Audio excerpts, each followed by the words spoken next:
Hello there, this is Steve here in Sydney of the lay gnosis website truebluehealer.com. I'm going to talk to you today about psychopaths, which have been the bane of human civilization since at least agriculture began a long time ago. In case you don't know, psych means literally mind, it's a Greek word, and the pathological thing means illness, sickness, okay? It's a big fancy medical word for illness, something seriously wrong. Okay. A few years ago on a Sydney television channel, SBS, they aired a 30-minute documentary. It was kind of fascinating. A bunch of university students doing a psych course put a psychopathic detection test into a laptop, thus making the test portable, go anywhere. And they also attached to it a polygraph to measure your emotional responses while you were doing the test, you see. And it proved quite successful. It thrilled the students. They tried it on a few people off the street passing by the university, and in 15 minutes the laptop could give you a psychopath score, you see, and then people would know how much to avoid you by, or whatever, or it's okay to be with you, be in the same room, that sort of thing. Of course, they followed the trail of psychopathic personalities, and they wanted to find out, where are they? They started off with street people, and they discovered that they don't congregate in prisons. Surprise, surprise. They're only about 15% of prison populations. Surprise, surprise, surprise. Although they do 50% of the crime, it is believed. But the university students in Sydney, they followed the trail of psychopathic personalities and rising scores, and to their utter amazement they discovered that psychopathic tendencies, psychopathic personalities, cluster most strongly in, wait for it, corporate boardrooms.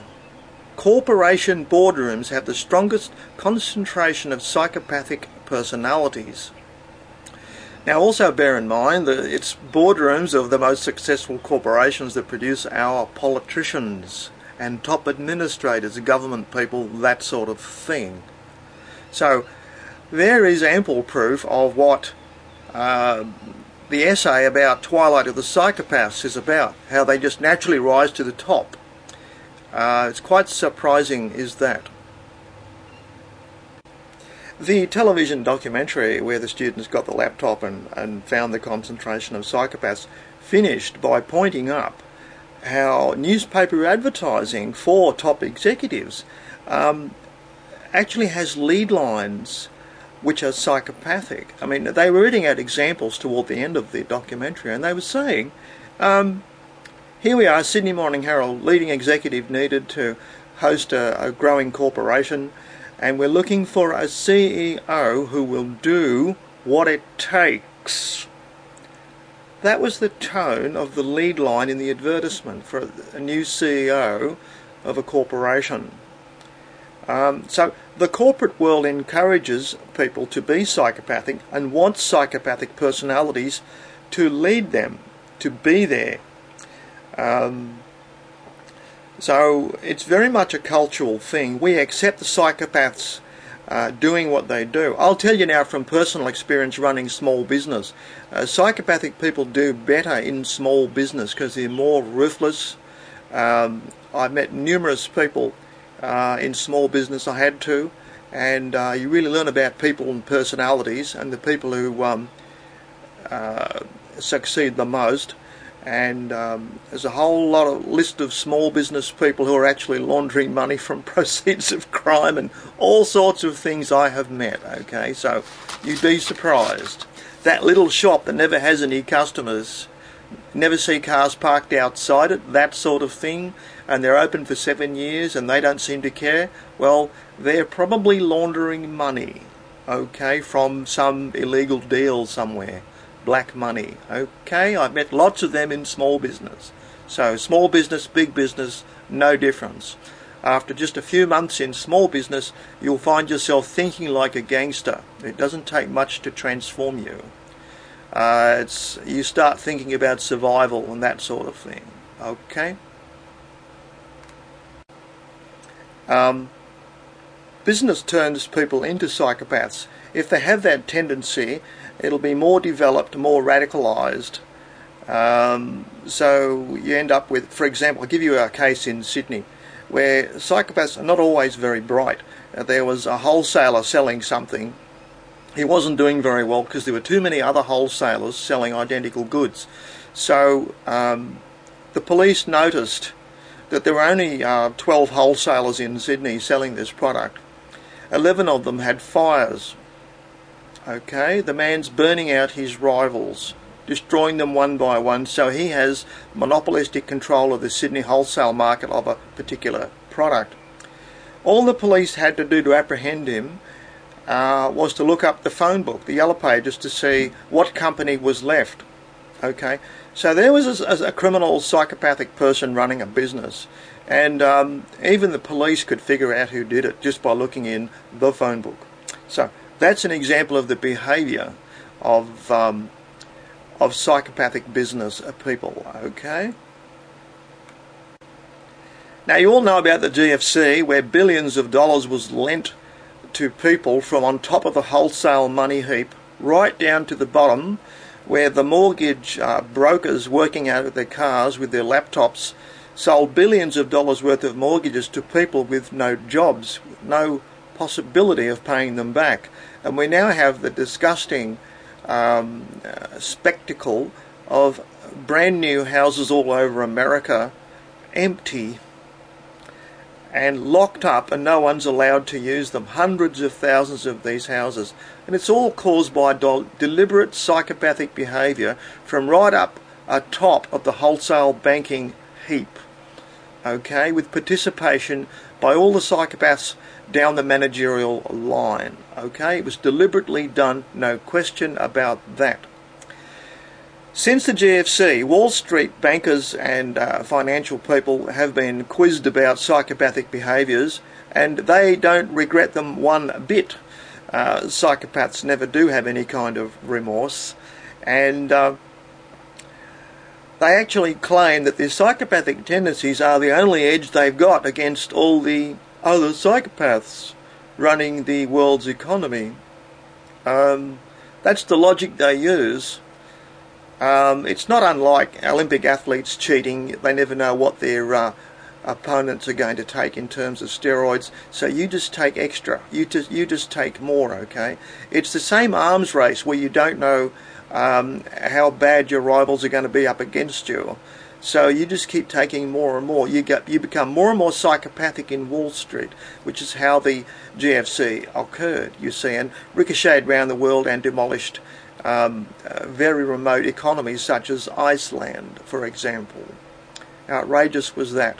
Now that's the criminal overworld running us that the article Twilight of the Psychopaths talks about. We're all familiar with the concept of organised crime, the so-called underworld, but in fact our governmental banking system is really the criminal overworld that operates us, okay, controls everything. There's a single central bank called in Switzerland, the Bank of International Settlements, which controls all the world's banks. Okay, you can look it up, International Bank of Settlements, Switzerland. They control every other bank in the world and thus every government. Okay. Now I've got a documentary for you about psychopaths. It includes the Canadian psychologist who invented the standard psychopath test. You can get a score out of 40 on how many psychopathic tendencies you have, and it's used in prisons. It was used there to develop the test, and in this documentary, which is linked below, you'll find one of the world's greatest psychopaths. He scored 40 out of 40, and he committed some terribly violent crime, and he's serving a multi-decadic sentence. They do list the characteristics of psychopathic personalities, and you'll notice them coming on screen. They do resemble very much the pseudoskeptics you've met online. Okay, the many pseudoskeptics you've met online, from Lawrence Krauss, James Randi, all the way down to the anonymous ones that hide in sock accounts, okay, and head kick everyone all over the internet. Okay, so you'll see similarities when they flash them on the screen. I've got the list for you. I'll write it up on the screen here. The program reveals in brain scans that their brains function quite differently to normal people. They have about 80% less emotional activity in their brains.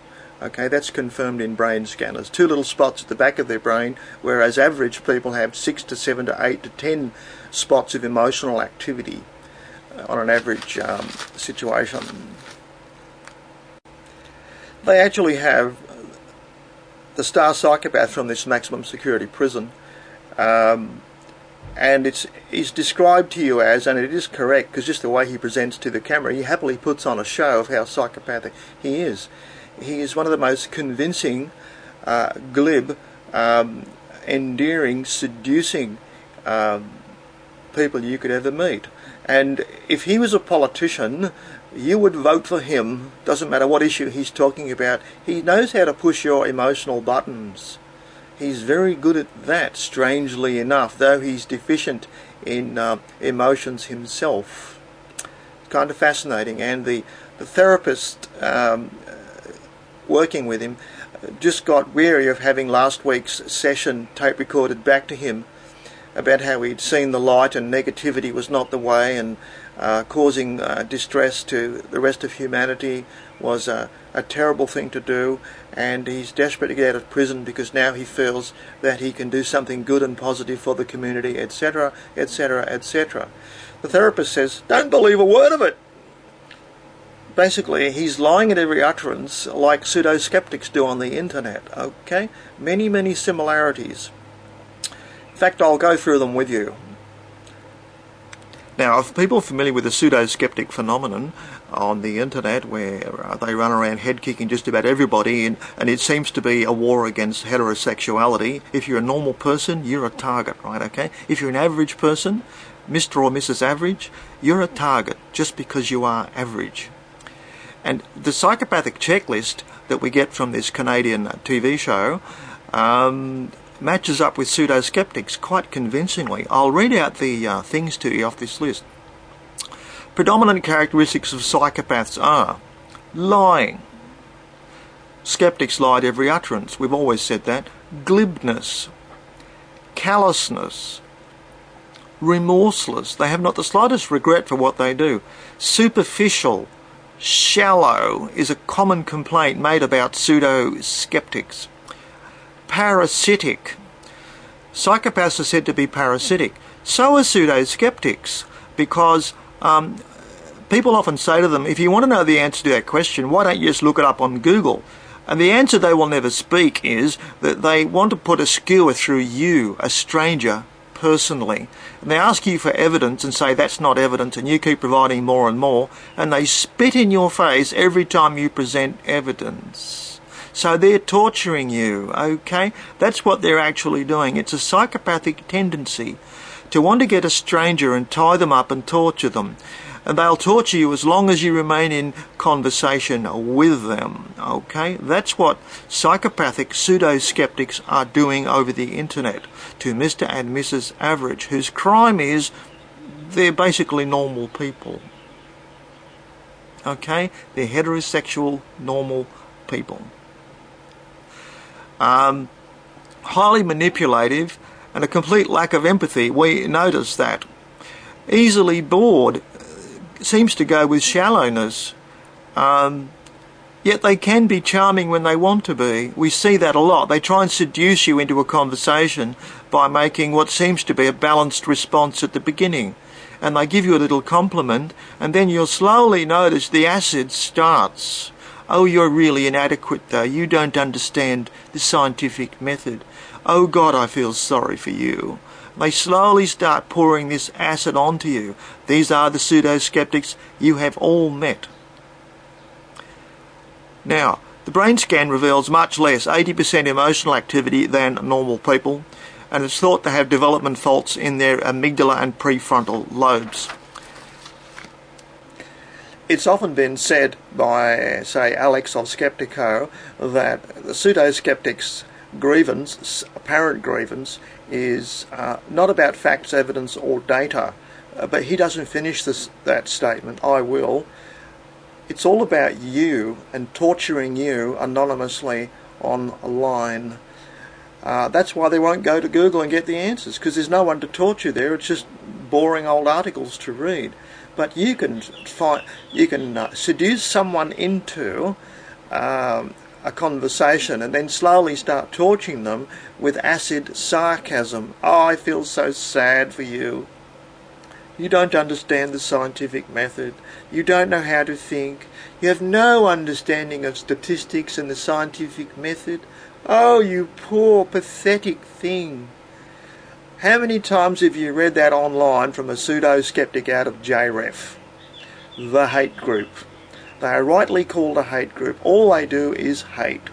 Let's get that straight and on the table. Their shallowness is very noteworthy. So you have they often shoot themselves in the foot very quickly because they have no interest in the subject, not even any knowledge of the subject. They just confabulate apparent knowledge of the subject, which generally trips them up in 2 or 3 or 4 entries. That happens on a daily basis under my many hundreds of videos about pseudo-skeptics. They all conform to this pattern of disappointing shallowness. I'll just say the best way to describe their parasitic tendency of pseudo-skeptics is that their general intention, which is at first concealed, is to bleed you without you hardly noticing. Okay? Extremely parasitic behaviour. You can't do it with a Google search. You can only do it with another stranger online. Okay? That's a good way to put it. They want to bleed you without you hardly noticing it. And that's how they do it. And they seduce you at the beginning many, many times. So you soon learn to pick up on this. The list of characteristics from the Canadian experts on psychopathic behaviours and how closely it conforms to pseudo-skeptic behaviours on the internet, I'll make available to you in the form of a web page below this video, and I think I'll also put it at the end of this video.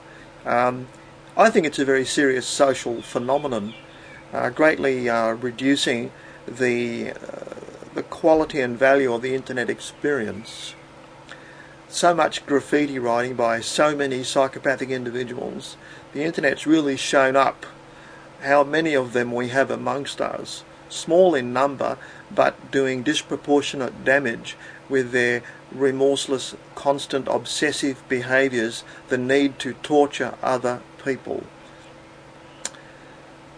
That's their main aim in life. That's all they exist for, because of their own personal hatred of existence itself. They don't have a good take on themselves. They dislike themselves.